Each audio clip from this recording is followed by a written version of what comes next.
Matt, what is hormonal acne? Hormonal acne is most commonly seen in females in their late 20s and 30s. It can be seen in females who may or may not have suffered acne in their teenagers. How do you suspect that patient is suffering from hormonal acne?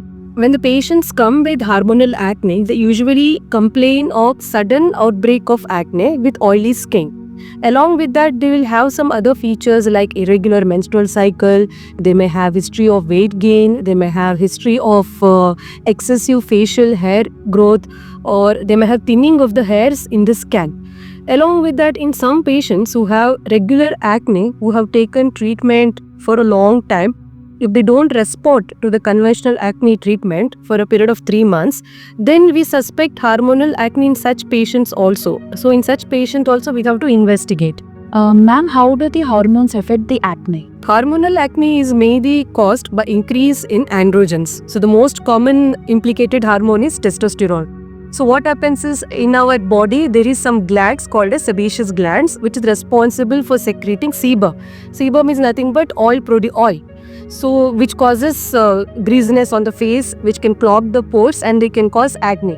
So these sebaceous glands, they are very hypersensitive to these androgens. So what happens is, because of this sebaceous gland, they produce more sebum, causing more oil production and causing acne breakouts. What are the investigations for hormonal acne?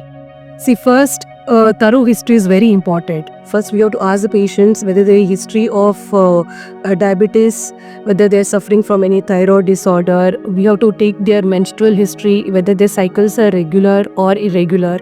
Then we ask for some blood test. Ideally, the blood test, we ask them to do it on the second or the third day of their menstrual cycle. And we ask them to avoid doing the blood test during ovulation, as there is increase in the hormones.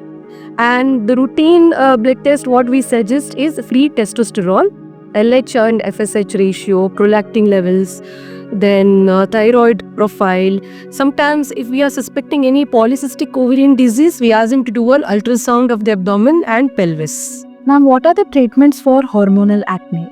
Treatment, there are two types of treatment. The firstly, what we give is oral contraceptives, that is combined OCP pills, which contains both estrogen as well as progesterone.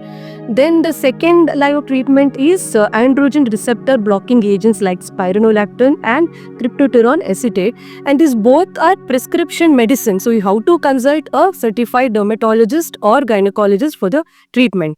Along with this treatment, the conventional acne treatment like the topical creams, what we give for regular acne patient, topical antibiotics or oral antibiotics and oral retinoid has to be given. What is the duration for the acne treatment? Usually to see a good response, the patient has to take treatment for at least 3 to 6 months. Can this acne be prevented? Hormonal acne cannot be prevented completely, but certain lifestyle modifications can control the flare-ups. For example, by reducing the stress levels, keeping yourself well hydrated, then eating a well-balanced diet. See, they say you are what you eat. So what you should do is you should have a balanced diet, cutting down sugar, processed foods, using non-comedogenic face products and having a consistent skincare routine. So this helps in controlling the flares. ಮಂಗಳೂರಿನ ಅತ್ಯಂತ ವಿಶ್ವಾಸಾರ್ಹ ಆಸ್ಪತ್ರೆ Indiana hospital and heart institute Pumpwell Mangaluru. For booking call 0824 2880 880.